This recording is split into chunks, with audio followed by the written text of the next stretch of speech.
Good morning বন্ধুরা, কেমন আছো তোমরা সবাই? আশা করি ভগবানের আশীর্বাদে তোমরা সবাই খুব ভালো আছো। আমরাও খুব ভালো আছি।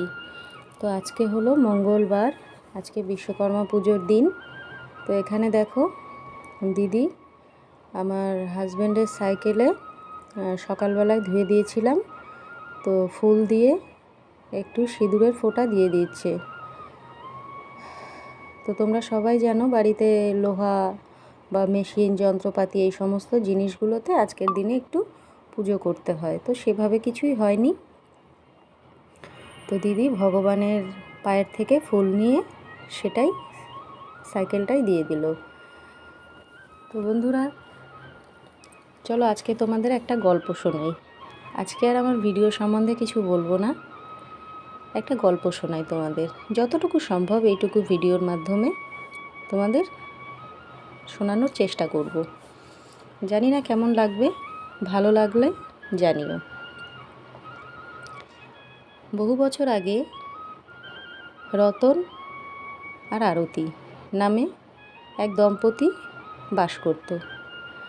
আর্থিক স্বাচ্ছন্দ্য খুব বেশি না থাকলেও একে অপরের প্রতি অগাধ ভালোবাসা ছিল। তো এক অষ্টমী পুজোর রাতে তাদের কোল জুড়ে এক কন্যা সন্তান আসে। তো তারা তার নাম দেয় দেবী।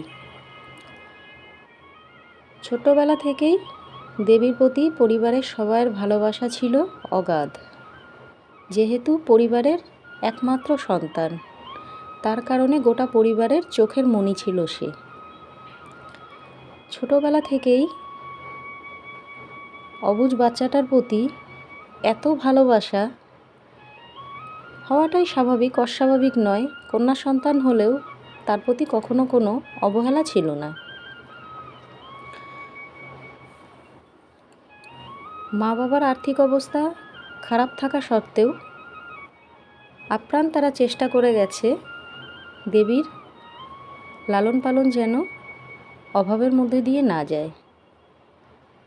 খুব অল্প টাকার মাইনের চাকরি করত রতনবাবু। তার মধ্যেই তার স্ত্রী গোটা সংসার চালিয়ে নিত। কখনোই কোনো অভিযোগ ছিল না, কোনো অতিরিক্ত চাওয়া ছিল না আরতির মধ্যে। সবসময় সে তার সংসারে যতটুকু হতো তার মধ্যে সন্তুষ্ট থেকেই জীবন কাটিয়ে যাচ্ছিল। এমন নয় তার মধ্যে কখনো কোনো কিছুর অভাব হয়নি, নিশ্চয়ই হয়েছে। কিন্তু স্বামীর আর্থিক অবস্থা দেখে সে কখনোই স্বামীর কাছে বলতে পারেনি আমার এটা শখ, আমার এটা চাই।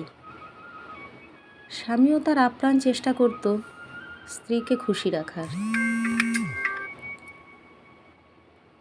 কখনো একটা টিপের পাতা, কখনো একটা সিঁদুরের কৌটা, যখন যেরকম পারত তাই দিয়েই চেষ্টা করত তার স্ত্রীকে খুশি করার।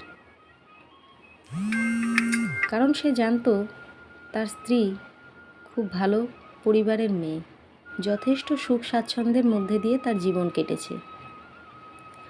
হয়তো ভগবানের এটাই লেখা ছিল যে তার স্বামীর সংসারে খুব কম সামান্য জিনিসের মধ্যে দিয়েই জীবন কাটাবে।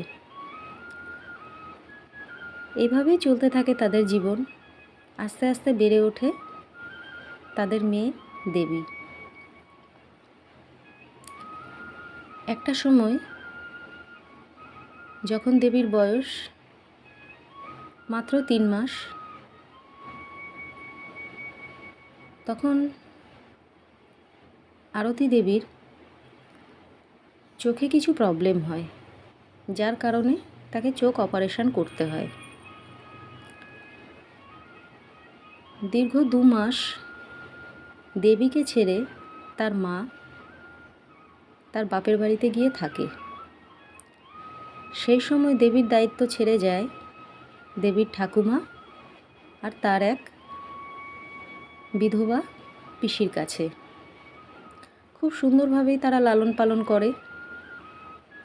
মায়ের অভাব হয়তো সেই ছোট বাচ্চাটা বুঝতে না পারলেও মনে হয়তো পড়তো মায়ের কথা।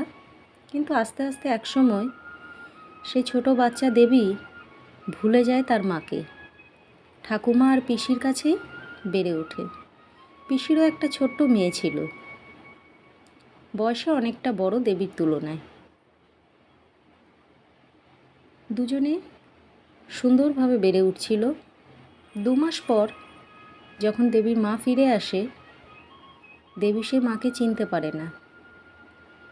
মায়ের খুব কষ্ট, আমার মেয়ে বুঝি আমায় ভুলে গেছে। মা সবসময় চেষ্টা করত লজেন্স, কোনো ফল, এই সমস্ত দিয়ে তার মেয়েকে নিজের কাছে আনার। কিন্তু ছোট্ট দেবী, তার কাছে তো মায়ের স্মৃতি তৈরিই হয়নি, ভুলবে কি করে? যাদের কাছে থেকে সে বড় হয়েছে, 2 মাস কাটিয়েছে, তাদের কাছেই সে তার সব কিছু পেয়েছে। মাকে অচেনা ভেবে নিয়েছে। এদিকে মায়ের তো সেই কষ্ট। মা তার বাবাকে সবসময় বলছে, আমার মেয়ে আমায় ভুলে গেছে। বাবা সান্ত্বনা দিচ্ছে, মেয়ে তোমায় ভোলেনি, তুমি ছিলে না, ও বুঝতে পারেনি তুমি ওর মা। জোর করে কোলে নেবে, ভালোবাসবে, দেখবে তোমার মেয়ে তোমার কাছে ফিরে আসবে। পরিবারের সবাই একটু একটু করে দেবীকে তার মায়ের কাছে ঠেলার চেষ্টা চলছে। এবং আস্তে আস্তে দেবীর সঙ্গে একটু একটু খেলতে খেলতে 5 মাসের সেই বাচ্চাকে একটু একটু খাওয়াতে খাওয়াতে সে বুঝে গেল এও হয়তো এই পরিবারের কেউ। আস্তে আস্তে সে তার মায়ের কথায় বার্তায় সায় দিতে থাকলো, হাসতে থাকলো, খেলতে থাকলো। মার মনেও শান্তি, আমার মেয়ে বুঝি আমায় চিনতে শিখেছে। কোনো রকম চিনতে না চিনতেই নেমে এলো এক দুর্যোগ। প্রচণ্ড বর্ষায় টালির চালের ঘরে আর মাটির মেঝেতে মা চলতে চলতে, যেহেতু মায়ের বুকের দুধ দেবীকে খেতে হতো, কারণ এতদিন যাবৎ কৌটোর দুধ খেয়ে তার জীবন কাটছিল। এখন সে মাকে পেয়ে, মাকে চিনে, তার শরীর থেকে নির্গত দুধ খেয়ে মায়ের যে অনুভূতি সেটা পাচ্ছিল। হঠাৎ করেই সেই ছোট্ট দেবীর বুকে জমে গেল অসম্ভব রকম কফ। ঠান্ডা লেগে, যেহেতু মায়ের ঠান্ডা লেগেছিল, মায়ের কাছে কাছে রাখার জন্য মায়ের সাথে সেই ঘরেই থাকতে হতো দেবীকে, সর্দিতে সে আক্রান্ত হলো। এমন অবস্থা হলো নিউমোনিয়া হয়ে গেল। যেই হসপিটালে দেবীর জন্ম হয় সেই হসপিটালেই তাকে ভর্তি করা হলো। কিন্তু এমন একটা সময়ে কিছু বিপর্যয় এমন নেমে এলো, সমস্ত ট্রেন বাস চলাচল বন্ধ হয়ে গেল। হসপিটালে যোগাযোগ করার কোনো রাস্তা নেই। কিভাবে যাবে? দেবীর বাবা কোনো ক্রমে হসপিটাল থেকে ফিরে কপালে হাত দিয়ে বসে পড়ল তার মায়ের কাছে। আমার মেয়েটাকে বুঝি আর বাঁচাতে পারবো না। ডাক্তার বলেছে কিছু ইঞ্জেকশন আর কিছু ওষুধ নিয়ে যেতে হবে, কিন্তু আমি যাব কিভাবে? তখন দেবীর সেই পিসি, যে তার বাড়িতেই ছিল, সে বলল, তুই চিন্তা করিস না, আমি তো আছি। ও আমাদের পরিবারের সন্তান, ওর কিছু হতে দেব না। দায়িত্ব নিয়ে দেবীর পিসি চলে গেল হসপিটালে। বড় যে লরিগুলো হয়, সে লরিতে চেপে সে লুকিয়ে লুকিয়ে হসপিটালে গেল, কারণ সেই মোমেন্টে কোনো কারণে কারফিউ লেগেছিল। হসপিটালে গিয়ে সেই রকম অবস্থায় যখন ডাক্তার বলছে আমরা নিজেরাও জানি না এই বাচ্চাকে বাঁচাতে পারবো কি না, দেবীর পিসি অর্থাৎ রতনবাবুর বোন সে ডাক্তারের ওপর চিৎকার করে উঠল, আমাদের বংশের প্রথম সন্তান, আপনাকে বাঁচাতেই হবে। কেন আপনি বলছেন বাঁচাতে পারবো না? ভগবানের পরে তো আপনারাই। হয়তো ভগবানের এটাই লেখা ছিল, মৃত্যুর মুখ থেকে দেবীকে ফিরতেই হবে। দীর্ঘ 1.5 মাস পর দেবী সুস্থ স্বাভাবিক জীবনে ফিরে এলো। বাড়িতে খুব আনন্দ, মায়ের মুখে হাসি, তার সন্তান ভালো হয়ে গেছে। কেটে গেল জীবনের প্রথম ধাক্কা।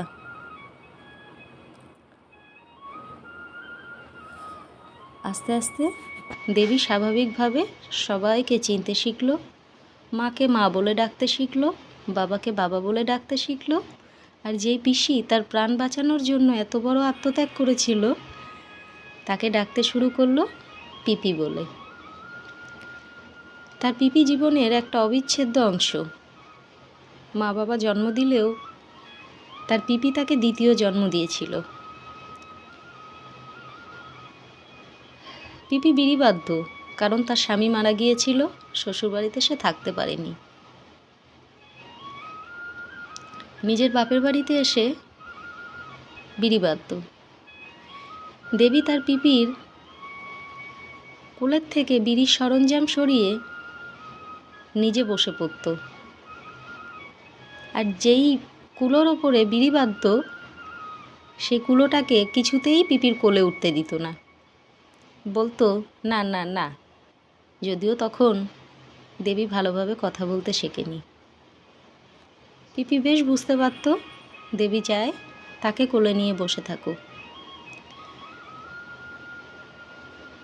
তখন পিপি বলতো, আমি বিড়ি না বাঁধলে তোর বাবা কি আমাকে খাওয়াবে রে? দেবী ঘাড় নাড়িয়ে বলতো, আমি মানে দেবীর বক্তব্য ছিল আমি খাওয়াবো। তো আদো আদো মুখে দেবীর এই কথাগুলো শুনে পিপি হাসতো আর সবাইকে গর্বের সাথে বলতো, দেখো এইটুকু ও আমাকে বলছে ও খাওয়াবে। এইভাবে আনন্দেই চলছিল। আস্তে আস্তে দেবী হাঁটতে শিখল, ভালোভাবে কথা বলতে শিখল, পরিবারের সবাইয়ের চোখের মণি হয়ে রইল। এইভাবেই কাটতে থাকলো দেবীর জীবন। পিপির মেয়ের সঙ্গে যেহেতু বয়সে অনেকটা বড়, 5-6 বছরের বড়, মাঝে মধ্যেই মারামারি লাগতো, ঝগড়া লাগতো। তো পিপি সবসময় দেবীকে সাপোর্ট করত, দেবীকে ভালোবাসত। কিন্তু পিপির মেয়ের খারাপ লাগতো। পিপির মেয়ে তার মামাকে, অর্থাৎ দেবীর বাবাকে বলতো, মা আমাকে ভালোবাসে না, মা খালি বুনুকে ভালোবাসে। তার মামা হাসতো আর বলতো, এ কি হয়? মা তো তোকে ভালোবাসে আর বুনুকেও ভালোবাসে, এমন হিংসা করে? ও তো ছোট্ট বুনু। তো এইভাবেই গোটা সংসারটা চলতো। মা, বাবা, ঠাকুমা, পিসি, এক কাকা, তাদের সবাইয়ের সঙ্গেই দেবীর জীবন এইভাবে কাটছিল। ছোট্টবেলাটা খুব আনন্দের মধ্যে দিয়ে উপভোগ করছিল দেবী। তো বন্ধুরা, জানি না কেমন লাগবে তোমাদের। চেষ্টা করছি একটা গল্পকে তোমাদের সামনে একটু একটু করে তুলে ধরার। আগামীতে পরের ঘটনাগুলো তোমরা জানতে পারবে। তোমরা একটু রেসপন্স করো, কেমন লাগছে বা শুনতে চাও কি না, আমার ভালো লাগবে। তো আজকের ভিডিওটা বা আজকের গল্পটা আমি এখানেই স্টপ করি। হয়তো আমি সেইভাবে গল্প বলতে পারছি না, তবে চেষ্টা করব। ততক্ষণের জন্য ভালো থেকো, সুস্থ থেকো। দেখা হবে নতুন একটা ভিডিওতে।